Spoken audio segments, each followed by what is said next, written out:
Oh my lord, wicked glare here. Can't somebody invent, like, transitions contacts, please?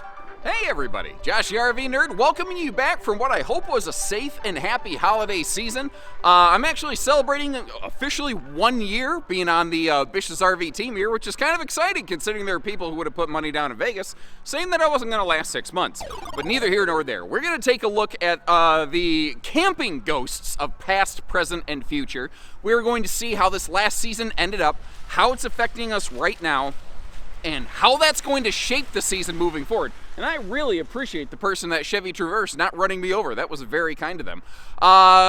If you appreciate how we continue to take the time out to do the research for you, to help put you in the best and most educated decision, and have an overall understanding for what's happening, whether you're buying an RV or just enjoying the RV lifestyle and industry experience, make sure you hit that subscribe button and leave some comments as we go. I always like to hear your feedback and what you think on any of these topics. Without any further delay, let's get rolling. Now, I've got a bunch of nerd stats and charts and graphs and stuff for you today, so hope you appreciate visual aids. I like visual aids, they're fun. But overall, the 2022 camping season has been down overall versus the 2021 camping season.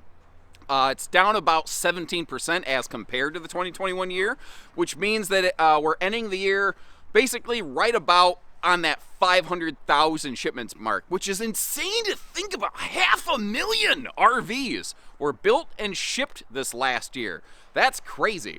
Now, 17% down overall versus 2021, but that means that the 22 camping year was still the third best, most successful overall for the RV industry in the history of history, which is pretty crazy.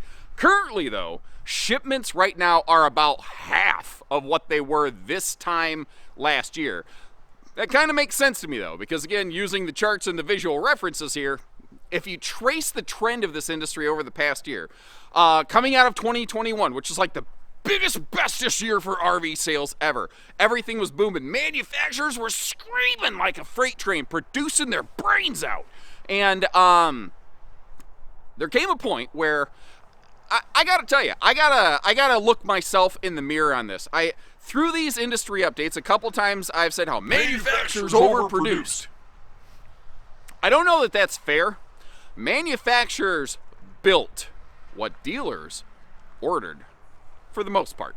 The reason I say that is manufacturers overproduced very, very heavily. If you look at a couple of the bars on that chart, they way outpaced the industry. But a lot of dealers' lots were basically bare bones empty and needed restock. So a measure of that made sense. But the hard fact of this is, dealers, we have to look ourselves in the mirror and say that we didn't manage our business properly and that we basically didn't clean up our order log and effectively gave manufacturers the instructions to keep on building, and then all of a sudden everyone goes, whoa, hit the brakes, shut it down, like me on a date, shut down. And that's why you're seeing not nearly the number of RVs produced now that you were seeing built last year. We're going to talk a little bit more about where we think that's going to end up later in the video here. It's not exactly that way across the entire industry, though. There are some segments that are actually seeing a great deal of success. The most notable of which is what would often be referred to as park models, or I don't know if you could even see my black gloves against the background, sorry, but destination trailers. During the big, massive COVID boom, a lot of manufacturers just stopped building them and repurposed that space for more traditional towable RVs like these you see behind me. But like the big destination trailers, like a Cedar Creek Cottage, a Salem Villa, a Wildwood Lodge, those kind of things, they didn't get made as much. Well, suddenly right now, they are seeing like an 18 to 20% surge increase in shipments and builds. I think a lot of that is due to the fact that they just haven't been available in RV dealer lots, and a lot of dealers are trying to get those restocked. But between a couple recent natural disasters and continued pressures on residential housing, I think a lot of people have been kind of disenfranchised and had to look to the market of destination trailers, or park models, as some people call them, as an alternative to traditional housing. It will be very interesting to see how that trend continues over the next year, and I'd be kind of curious, where do you think that's going to go? So, speaking of what do you think will happen, here's some predictions that I've kind of cobbled together for the 2023 calendar year camping season.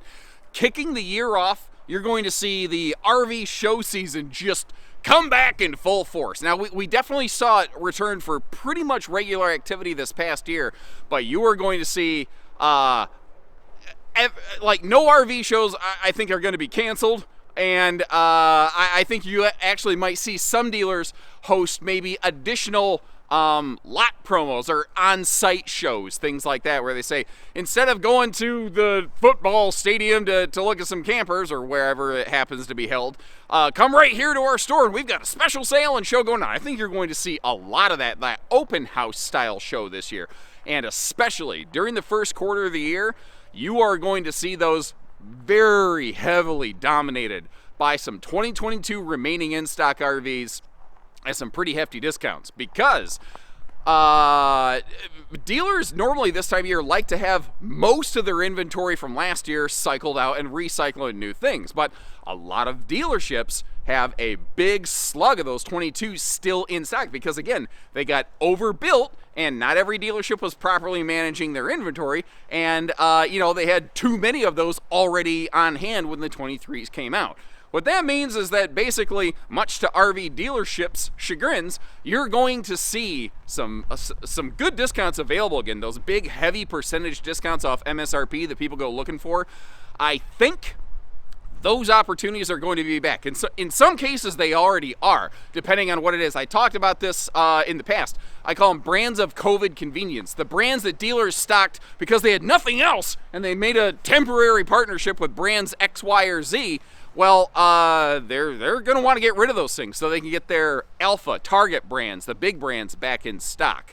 I think that will have mostly filtered out through the first quarter of this year, and about the time the camping season opens up nationwide, like around here it's basically like April 15th, about that point is when I think you'll see a little bit of normalcy start to peek its way back into the marketplace. However, a lot of that really hinges upon finance approval for the vast majority of buyers. Very few people, statistically, are just actually writing a coffee can check cash money purchase for their RVs. Vast majority, I bet it's over 95% of RV buyers, I haven't checked that stat recently, but they are financing their RV purchases. That means the interest rates that are available are a major factor out there. And it looks like the feds are not backing down on interest rates anytime soon. To give you an idea, like, what is a going RV rate? Now, assuming you're looking at a 10, 12, 15-year RV term, which is that's the most common length of RV terms, we are from, like, if you're like, I don't want you to look at my credit history, I don't want you to do any of that, I just want you to, like, roughly estimated what kind of interest rate am I looking at. That barometer figure that we are shooting from the hip from is about 7.5%. Now, better rates are certainly available out there, pending approval, money down, etc. There's a bunch of different factors that play into that. But we are targeting around 7.5%, which is a chunk higher than like the 5.5 to 5.99 that we were previously from the hip targeting. So where do we think rates are going to go? It's been a little bit of a speculation. Obviously, I'm not Nerdstradamus. I don't have the crystal ball on this stuff. But there is a pretty widespread thought that the feds are basically going to dig in their heels. They're going to keep rates where they are right now. Maybe see about a 0.5% hike is kind of expected, but it's expected that rates will basically stay where they're at with the goal of getting national inflation down to about 2% by the end of 2023. What happens? I don't know, but currently those appear to be the tea leaves that we're reading, for lack of a better explanation, and I can barely read a piece of paper, let alone the tea leaves, so take that with a grain of salt. I want to let you know I am not an economic financial analyst. Do not base your market investment strategy on this guy, okay? So again, after the almost kind of official start of the camping season, there's still going to be some 22s available at good discounts and deals out there. I'm not saying by that point they're all going to be exhausted. I don't have that kind of crystal ball. Again, what I'm saying is, I think as this year rolls on, we will see things going, for lack of a better way of saying it, back to normal. Which, things have been weird for so long, it almost eerily started to become normal. But I've never liked the idea of this is the new normal. It always felt like a weird exception, and I think things are going back to equalizing. I think that by midway through the 2023 calendar year, the 23 camping season basically, we'll see inventory volumes, manufacturers' build rates better matching current retail demand, where everything's been so topsy-turvy, upside down. I think you'll watch everything kind of go back to a little bit of a homeostasis kind of pattern. One of the things that is really a hard thing to talk about, and I hope you appreciate that I'm willing to hit on this kind of stuff, is the current state of like RV parts fulfillment. There's some pockets where it's kind of rough. And this is all a knee bone to leg bone kind of connection sort of thing right here. So because dealers haven't been ordering as many RVs, manufacturers haven't been building as many RVs, and I touched on this last month, a lot of factories are seeing either greatly reduced production schedules, or some factories are doing like 1 or 2 month Christmas, holiday, New Year breaks, where it's not officially a layoff, but it's basically a temporary layoff of a massive amount of their inventory force. Some factories are actually sitting out all of December, which is already done, all of January, and not planning on reopening their production until like February. That's how long, how many RVs they already had pre-built out there versus the market demand, and how long it's going to take some things to kind of equalize and normalize, basically. They're waiting until they get some spring show season orders built up before they even start to reopen the gates effectively. That's not every manufacturer, but it's even some big main manufacturers have been doing that. Very few brands have really budgeted themselves to keep their teams working very consistently through this period.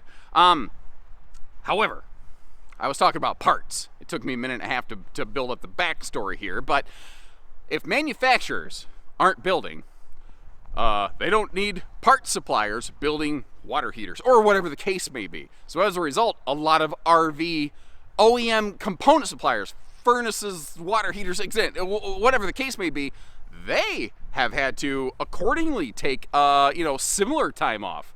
So what that means for existing RV owners, in some, not in all cases, but in some cases, where like you need a new converter panel or something like that, and you think, I'll just go to the camper store, I'll go up to your parts people and I'll order that, and we're looking at you like, it still just shows us on order with no estimated date of available. And it's that way for weeks. And you're like, what are you talking about? Are you guys idiots? Are you clowns? It doesn't take this long to order something. And I'm not going to tell you we're perfect and haven't made mistakes. Actually, I assisted a client very recently with a similar situation, which we did make a mistake. But neither here nor there.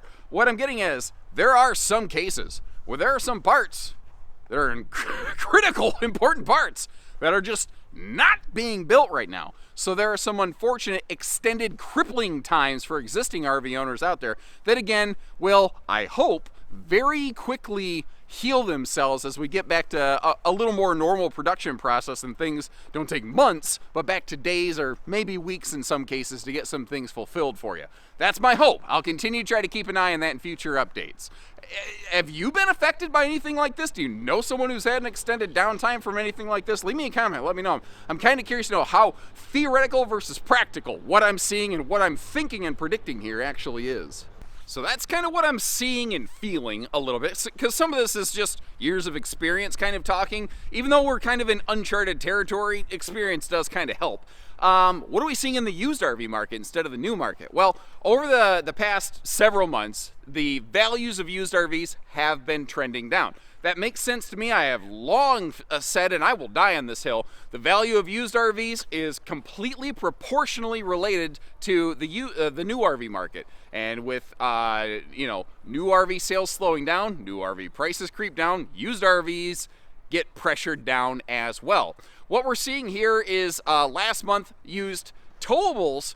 They continued kind of a fairly consistent downward trend of just under about a 5% drop last month. So if you're somebody looking to purchase a used RV, they're becoming more affordable. If you're looking to trade in a used RV, that's rough news. But that's kind of the trick with those values, is it is always going to be a give and a take. The motorized RV market, that's a little bit of a horse of a different color. If you look at the bar chart over there, motorized RV values month to month have been very spiky.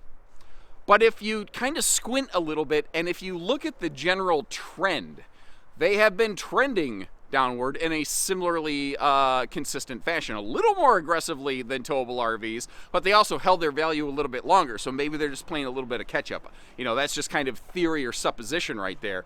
But if you look compared to last month, you watch the value of motorized RVs has plummeted. It has dropped dramatically. But if you squint and you look at that consistent line, it looks like it's continued a very consistent decline from what we did see previously. Now, what's interesting to me is there have actually been fewer used RVs rolling across auction blocks lately. I got some stats for you on that too. I'm marching through the snowbanks over here, and that thing where the snow gets over the top of your boot and packs around your ankles and freezes. Oh, that just had that. Anyway, you don't care. You don't care about my feet. Moving on. I'm so sorry. Squirrel. Fewer RVs rolling across the auction blocks. There were about 8% fewer towable RVs and around 3.5% fewer motorized RVs rolling across the blocks recently. What I also thought was very interesting was the average age of these RVs. The average age of a towable RV rolling across an auction block was a 2016. That sounds like, wow, that's a baby, that's brand new. If you look at the current model year, that's 6 or 7 years old. That's about halfway through the general expectation cycle of an average RV. What I thought was interesting, a towable RV rather, what I thought was also interesting is the average age of a motorized RV was 2009 rolling across an auction block. That is 13 to 14 years old. And I kind of looked at that and I said, okay, what is this really telling us right here? And I think it's a sign that there's a call and a push for, even if it's a little bit older, for a more affordable RV out there, because we've seen such a surge in pricing in the last couple years. No secret, you know, I've talked about that month after month. We've seen such an increase in pricing year after year. I think people are out there actively seeking something, even if it's got a couple years on it. If it was well maintained, I'll go ahead and put my stamp on it and I'll save $1 compared to brand new. I think that's a little bit of what's happening. It will take some time to kind of see how that trend plays out, but it kind of fits in line with the other things I'm seeing, like a lot of manufacturers in the new RV market creating newer, bare bones, in some cases, lesser equipped, more affordable, easier to access RVs within their lineup. So in both the new and the used RV markets, it seems like the target price points is hard resetting down in a lot of ways. But as I've said, a lot of this is just one nerd's theory on this stuff. I went out there looking at these like statistical analyst expert companies who get paid to do nothing but look at numbers and make sense of them. And it looks like they're kind of thinking along similar lines, although originally they were a little bit more optimistic. So to give you some baseline info, remember this last year, in the 2022 calendar year, about 500,000, 500,000 RVs were built and shipped out to dealers. Again, that doesn't mean that many were sold. There is a lot of those that were built are already still in stock. As a result of that kind of slowing things down, they were, market analysts basically were originally expecting about 400,000 RVs to be built this year, 20% less than the 2022 calendar year. For lack of a less nerd way of saying, the macroeconomic factors beyond the RV industry's control for the first quarter, especially of this coming year, are looking to actually kind of scale that back a little bit. And it's roughly projected that in the 23 calendar year, about 375,000 new RVs will be built and shipped out to RV dealers and available for folks like yourselves. Where I think that's really interesting is since 2015, at least 400,000, if not more, RVs have been built every year. This will be the first year in 7 or 8 years that the industry has not seen 400,000 RVs built. That also puts it right back in line, basically, with the success estimates, production volumes, all of that of the 2018-2019 season. So once again, what I think is something of a return to normalcy. Which president had that as a slogan? Return to normalcy, or presidential candidate, rather. I can't recall. Neither here nor there. Sorry, squirrel again. I think the industry as a whole will start to look normal again by the 3rd to 4th quarter of this coming year. Although the 1st quarter, again, is still going to be pretty goofy. So that's kind of what I'm thinking is going to be happening for the industry this year. But putting on, my 10-year glasses here, looking forward in the industry, there's some major things that could completely change the way these RVs look. And I think within the next 10 years, there might be some massive changes necessary to the RV industry. And a lot of that, I think, is really heavily shaped and spurred upon the development of electric vehicles. This is a very sensitive, hot-button topic for folks. I get that. And I feel weird about it. It feels like suddenly there's the whole groundwork under us in this respect is changing as continued pressures on internal combustion engine development, sales, etc. are basically imposed, and the development of electric vehicles is being spurred on by various spending, investment, etc. That will, I think, necessitate increased development in ERVs, basically. And currently, purely electric RVs are a thing that does exist, but they are mostly some specialized, primarily Class B stuff. Very few towable RVs are purely electric. There's a couple here and there, but I think you're going to see that development really crank up out of necessity, because the whole interesting thing about RVs is at the end of the day, many of them are very much shaped and influenced by the vehicles that can tow them. And if the traditional vehicles that we've come to expect are not available, the RV naturally is going to have to take shape to follow suit. Kind of like if you look at the height of travel trailers and fifth wheels, have you noticed how they keep getting higher off the ground? That's because vehicles, trucks keep getting higher off the ground, and the RV has to sort of follow suit with it. One of the major roadblocks to electric vehicle development that may eventually shape electric RV development has been cost vectors. But interestingly, recently here, some stats have kind of come out showing where, building an electrical vehicle is still more expensive than an internal combustion engine vehicle, but that gap is getting much, much closer. Now that's a major hurdle that needs to be overcome, but that is only one of several potential major roadblocks out there for electric vehicle and RV production. To me, the other major, potentially the hardest roadblock to overcome is infrastructure. Electric infrastructure to be able to power these vehicles and potentially by extension RVs. Here's a hard fact. Electric vehicle sales are outpacing the development of charging stations, an ability to power up and fuel those vehicles. There are more than being developed and sold than the network is able to keep up with out there. That's a major problem. That's before RVs, with all the systems they have, even get put into the mix. Just vehicles are already out-muscling the existing electric infrastructure that is out there. Major problem, obviously.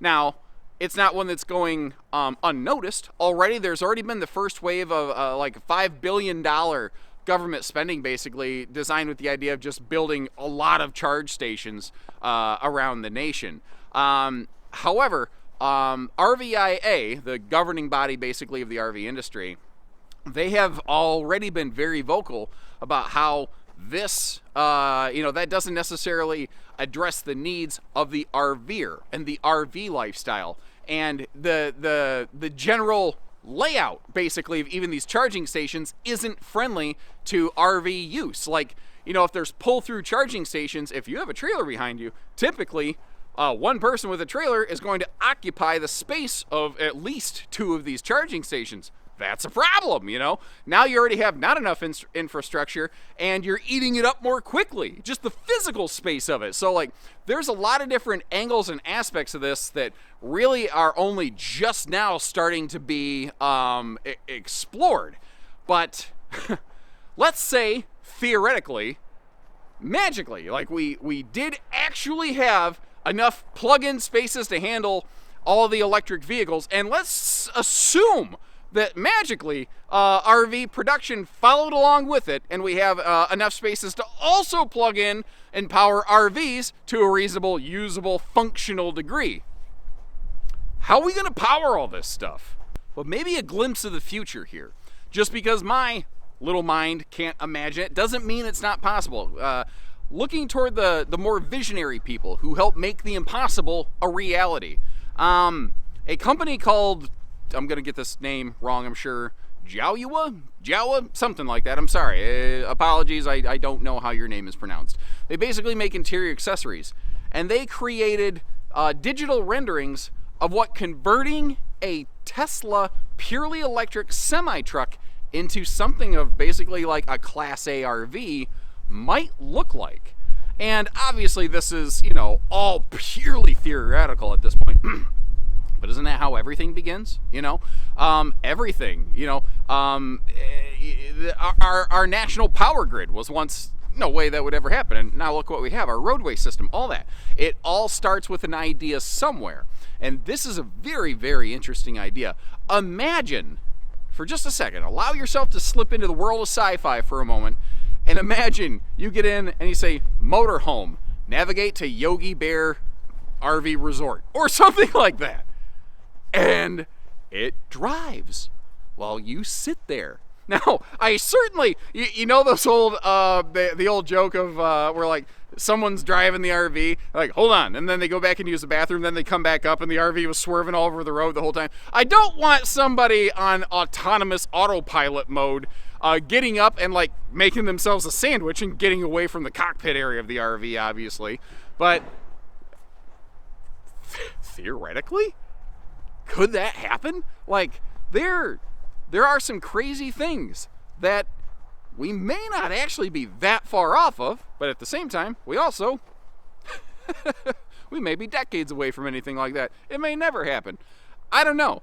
Like I said, I'd be really curious, what is your overall thoughts on the concept of electric RVing, or vehicles, kind of both, I think, breaking away from a more niche driven market to a more mainstream market? Do you think this is anything that could ever happen? How long do you think it would take? Or, again, do you think it's just a crazy pipe dream that, no, that's never going to be the case? Let me know. Now in some other news, back to what's happening right now.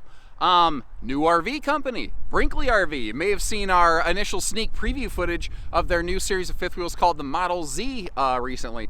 Those are, they've gone through, I think, 6 or 7 prototype waves of those. The one that I recorded was prototype wave number 2, to give you an idea of how much they've continued to develop and refine that product.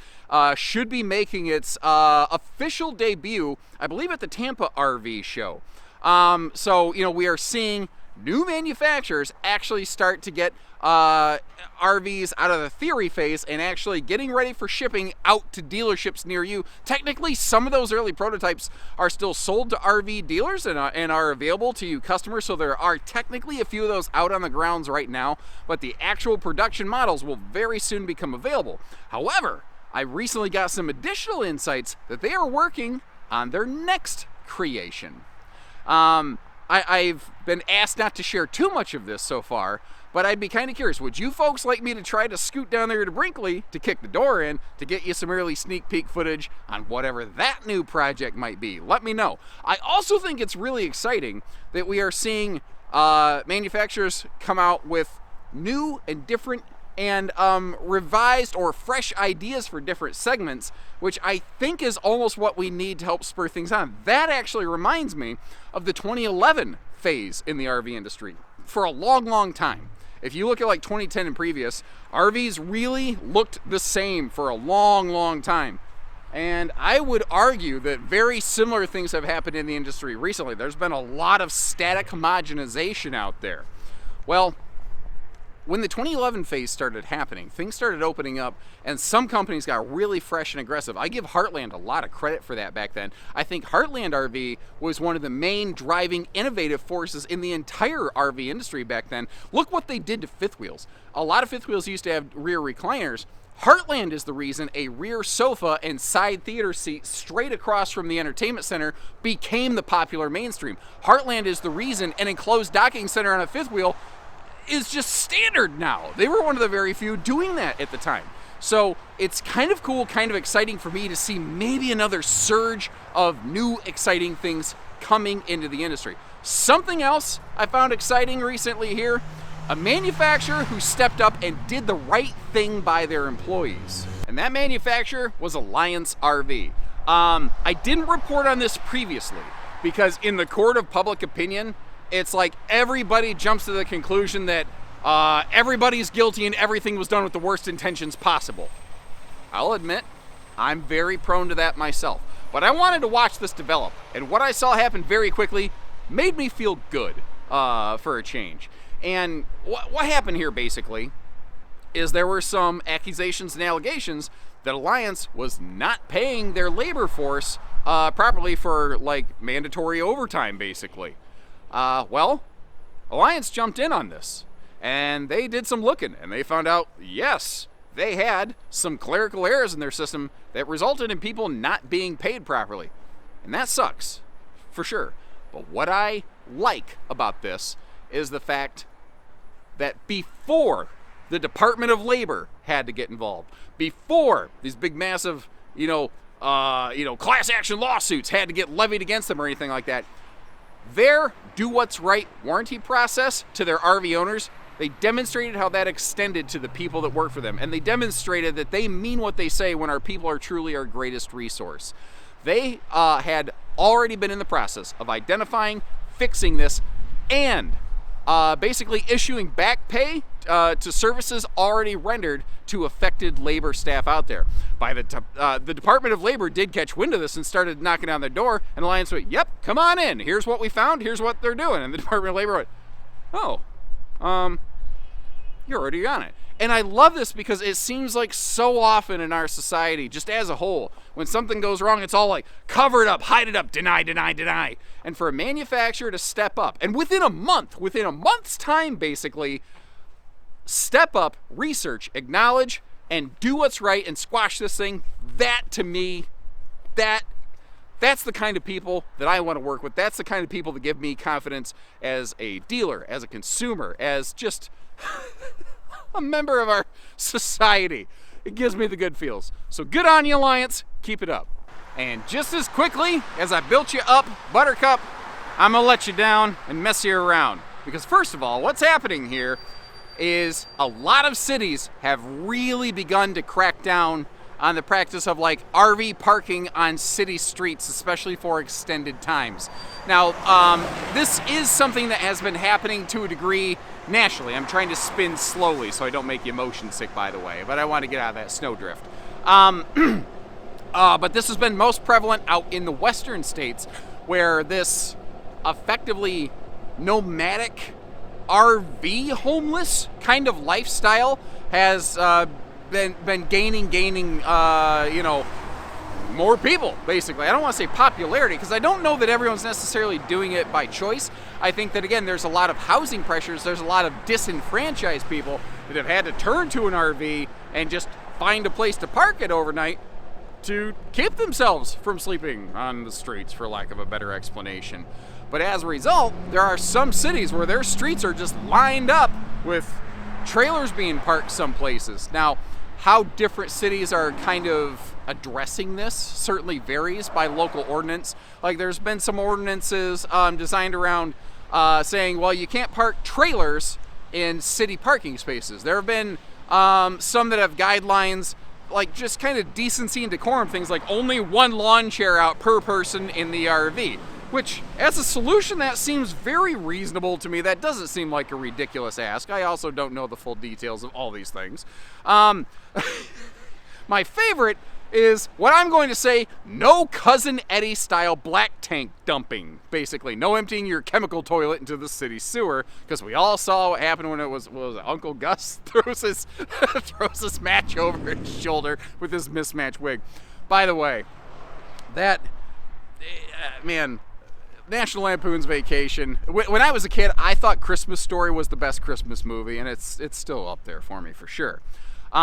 But National Lampoon's Vacation, the older I get, the more I sympathize with Clark W. Griswold. I do think that might be the greatest Christmas movie ever. Although I know somebody's going to say Die Hard or Miracle on 34th Street or It's a Wonderful Life or whatever.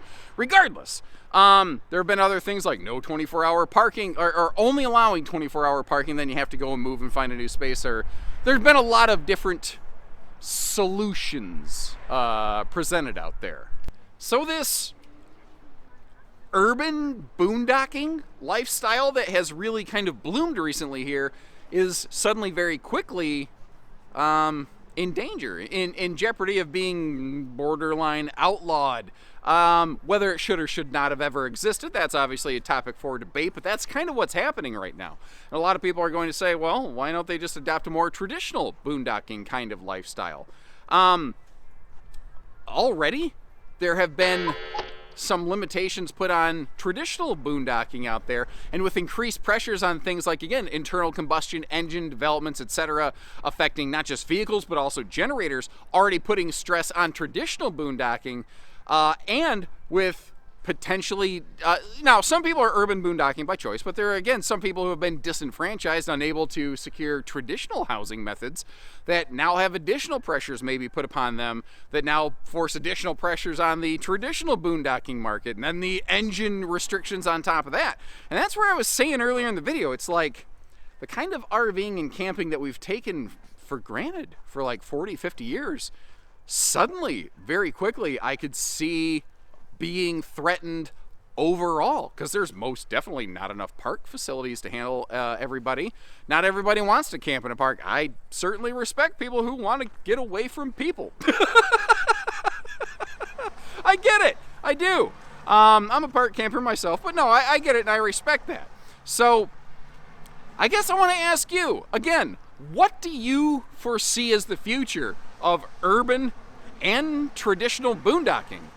Because with today's RVs, I don't know that they're going to be able to shift quickly enough to be able to, transition the camping lifestyle there as needed. But again, that's kind of my 2 cents. Weigh in on this. Leave me a comment. What do you think about all that? And that's another one down, another month down, another one bites the dust, and if you keep it up, I'll make a supersonic man out of you. A lot of different topics here today, folks. Once again, long video. I know, a lot of listening to me. Hopefully you took a break somewhere in between so your ears didn't start bleeding, neither here nor there. My point is, thank you.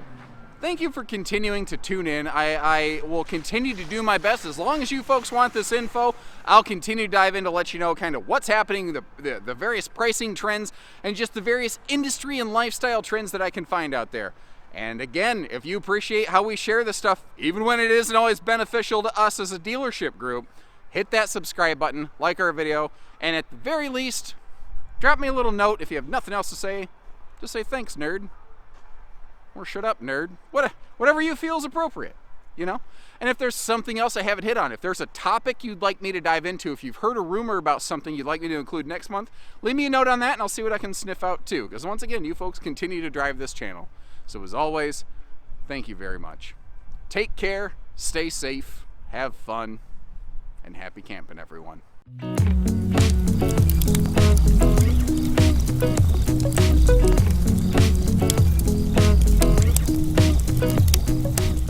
Because building all these charge stations is one thing, but if we can't send the juice to them, well, it's all kind of a bit of a moot point. Like I said, there are several, I think pricing, I think infrastructure, and then powering that infrastructure. Those are the 3 major hurdles toward real aggressive electric vehicle and potentially ERV development to a mainstream level, to pull it away from a niche and make it a viable mainstream solution for people. I'm not trying to pick on the state of California here. I've never been. I don't have anything against the state of California. They have been very much on the forefront of a lot of this, though, and as a result, their name has been the one that's often associated with a lot of this. Almost like the way McDonald's really, McDonald's wasn't the only one making bad food for us. I like McDonald's. McNuggets are delicious. I don't eat them because I think they're healthy. I eat them because they taste good on my tongue anyway. But, they weren't the only ones making junk food, but they were the ones that really took a lot of the heat for it. I feel like California takes a lot of heat for the idea of, pushing toward electrified kind of things. Anyway, using California, though, as an example, already, with just the existing vehicles and infrastructure they have already sadly suffered a lot of rolling brownouts over there. I think that became, if you check my comment section over the last about 5 or 6 months, anytime this topic comes up, you see a huge number of people comment supporting that right there. So already there's a lacking infrastructure causing not enough power to go around, not just to vehicles, but homes and things like that. Now put the additional stress on that of additional electric vehicles, and then the additional stress on that of electric RVs and the battery systems and capacities that they're going to require, presumably. I don't have all the answers, and obviously what our society looks like now versus even a few years ago, 10 years ago, it's amazing some of the advances we've made.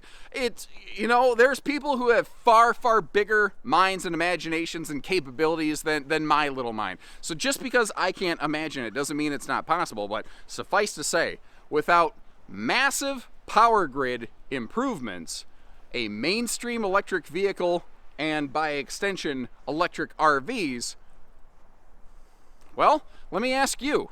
I don't want to throw my spin on it even more than I already have, admittedly, but do you see it happening in 10, 15 years?